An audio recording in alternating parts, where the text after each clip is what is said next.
Čau lidi, dneska jsem tady s mým bratrem Ahoj. a dneska budeme dělat ochutnávku, takže bereme bonbonky. Cihly. Ano, cihličky. Kolik tomu dáváš bodu? 7. Tak jo, tak 7 dáváme, no.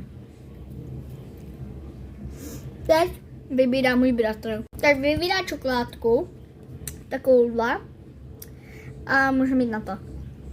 No, takže to máme, tak jdeme na další. Tak co? Já teď vybírám, bratře, vyberu tohle. Na tohle. Tak můžeme jít na to. Je to taková kulička, máme jednu. Tak my se vám ozveme a řekneme novou bod. Tak, my jsme se shodli na kolik bodů? 9 bodů jsme se shodli. Tak a teďka vybírám já.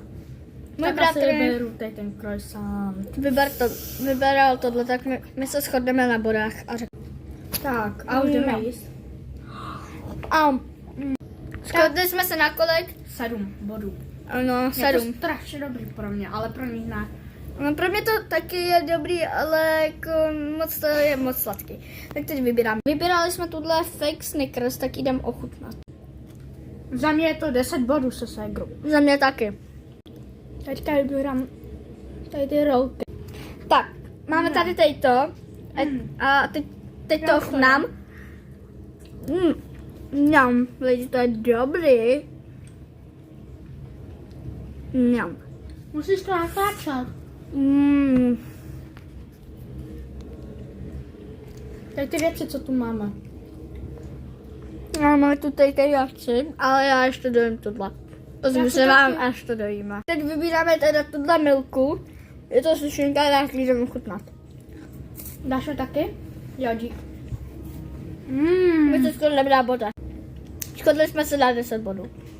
Teď vybírám já a ochutnáme tyhle ty sušenky. Máme 2. Dík.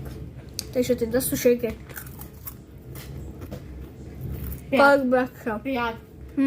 Já dám takových 6,5. No, 5. 6, dáme 6. 6, no. Tak teď jsme vybrali tohle, tak to jdeme ochutnat. Dáš mi taky líznout. Jo. Jaj. Už mi daj. Je to dobrý, lidi. Mňam. Chvíli já někdy hejtuju. Někdy ty věci. Tak jdeme ochutnat bonbolák. Já jdu taky. A je ten druhý. Můj brácha to teď ochutnává. Počkejte chvilku. Lidi, na to jste se měli nejvíc těšit. Máme čupa čups. Jahodový je můj bratr. Ješňový. A teď máme další a tohle. Mňam.